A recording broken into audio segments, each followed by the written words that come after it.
What's up, guys? Psycho Steve here again, reporting live outside Psycho Steve Stadium with your Week 8 recap. In our first matchup, we had the 3-3-1 Travis Tree Trunk taking on the 2-5 Bohemia Bombers. Both teams coming into Week 8 with a loss in Week 7. Both teams are also on the outside looking into the playoff picture. With a rather pedestrian performance by Antonio Brown with 5 receptions and 70 yards.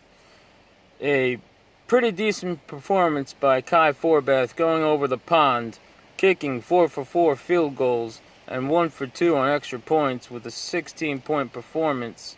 Was one of the better performances on Travis Tree Trunk's team this week.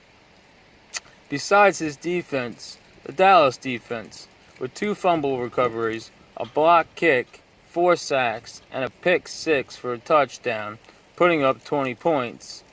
That was about it for Travis Tree Trunk's team, putting up a lackluster performance.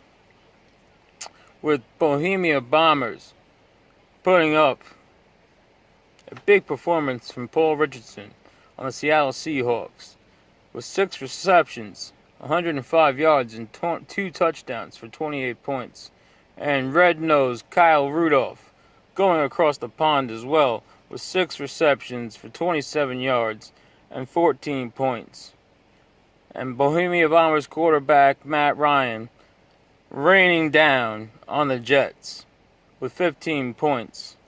Bohemia Bombers reigned supreme in this Week 8 matchup, beating Travis Tree Trunk 132 to 106. Bohemia Bombers improving their record to 3-5, and Travis Tree Trunk falling to 3-4-1 on the year.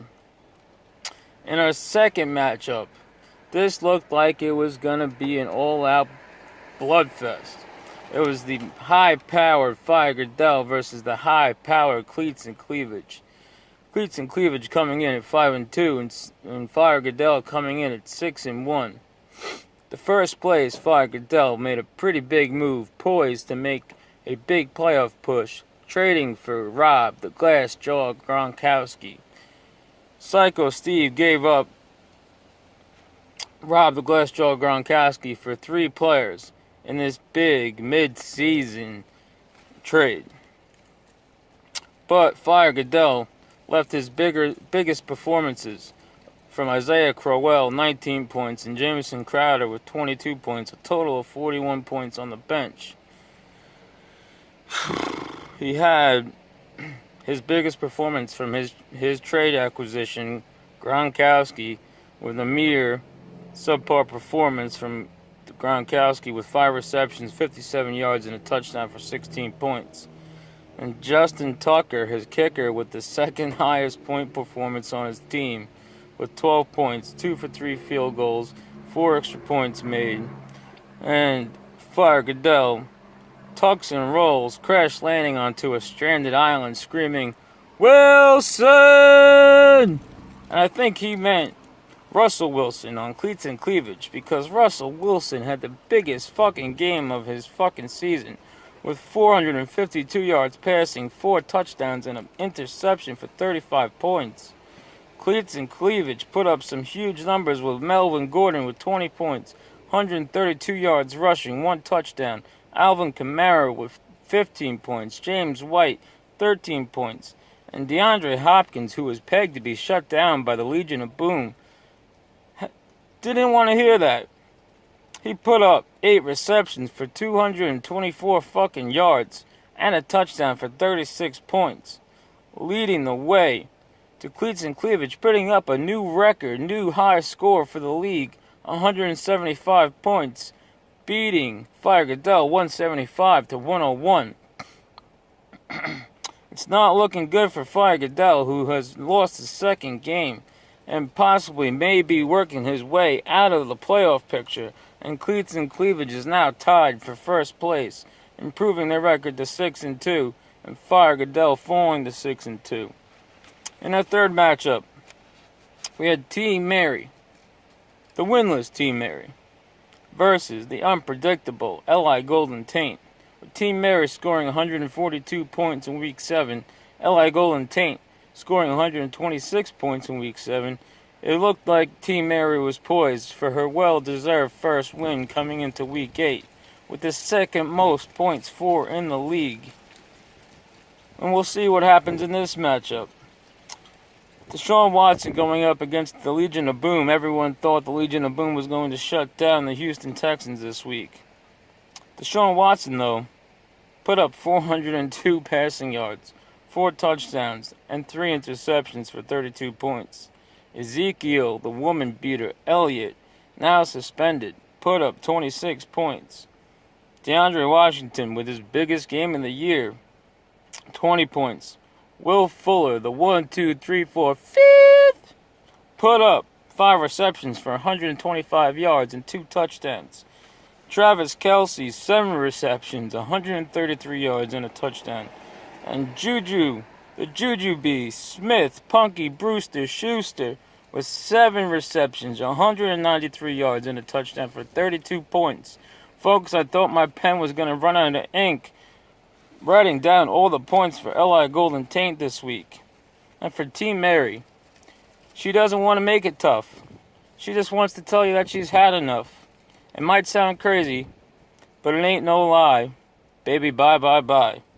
As Team Mary was riddled by byes in Week 8, with Tom Brady only putting up 17 points, Mark Ingram 17 points, and her highest performer, her defense, the Eagles defense, with 21 points, with a pick six for a touchdown, 4 sacks, and a block kick for 21 points.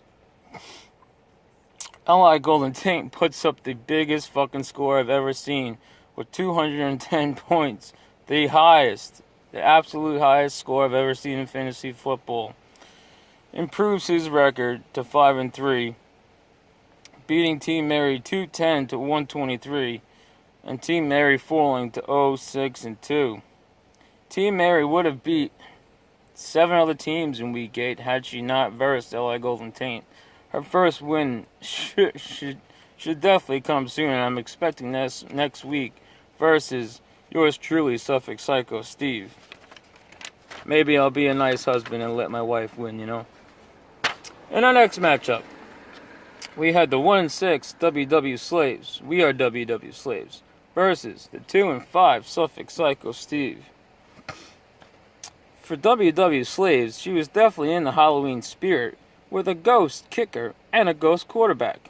And when I say ghost, I mean she didn't put anybody in. So she truly had 2 ghost team members on her roster. But she had Mohamed Sanu putting up 19 points for 6 receptions, 74 yards and a touchdown. T-Rex Burkhead with 14 points. And good grief, Dante Moncrief put up the big goose egg with 0 points, giving way to Suffolk Psycho Steve with huge performances by Jermaine Kearse with 2 receptions, 14 yards for 3 points. Zach Miller had 0 receptions for 0 yards and 0 points. Wendell Smallwood with a big wood game with 1 point.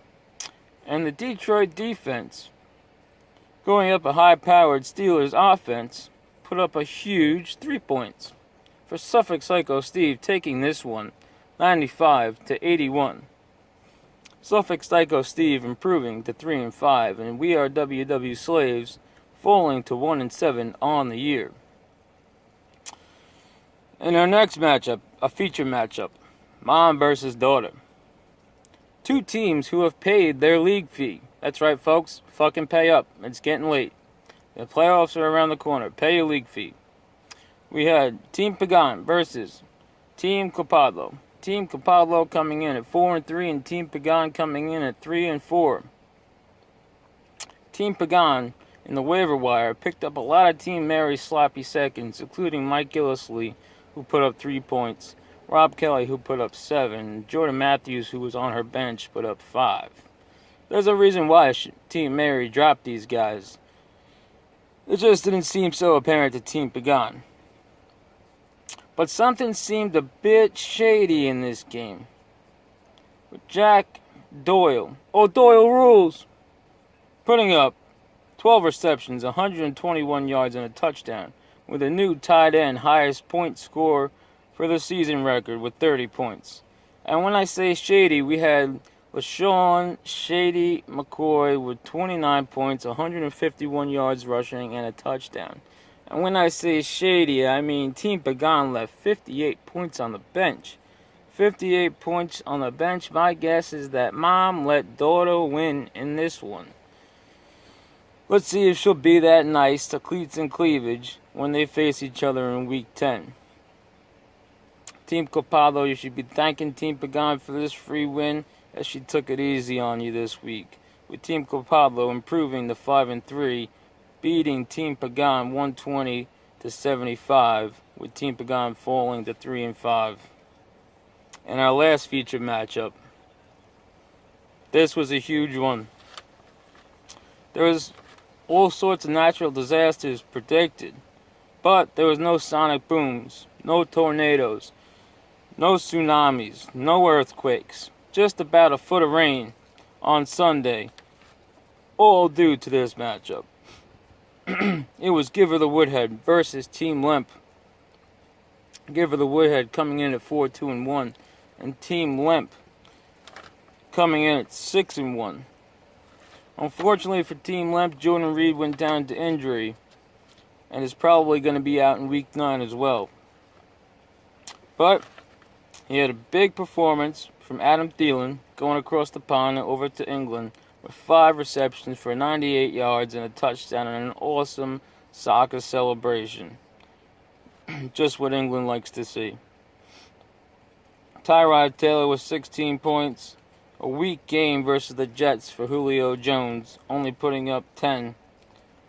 And LeGarrette smoke a blunt to this blunt with 11 points, one of his biggest performances in 4 weeks, with 48 rushing yards and a touchdown.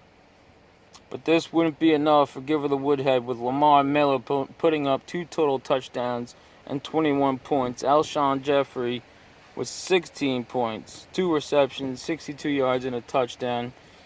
And Jimmy the Graham Cracker Graham with 4 receptions, 39 yards and the game-winning touchdown. This was enough for Giver the Woodhead to beat Team Lemp 134-118. Giver the Woodhead improving his record to 5-2-1 on the year, looking poised for a huge playoff push. Beats Team Lemp, and Team Lemp falling to 6-2 on the year. It was not a good week for the first place and second place Team Lemp and Fire Goodell. We'll see what happens in Week 9. Good luck to everybody in Week 9. I'm making my playoff push. I don't care if I have to beat my wife, not literally, just in fantasy football.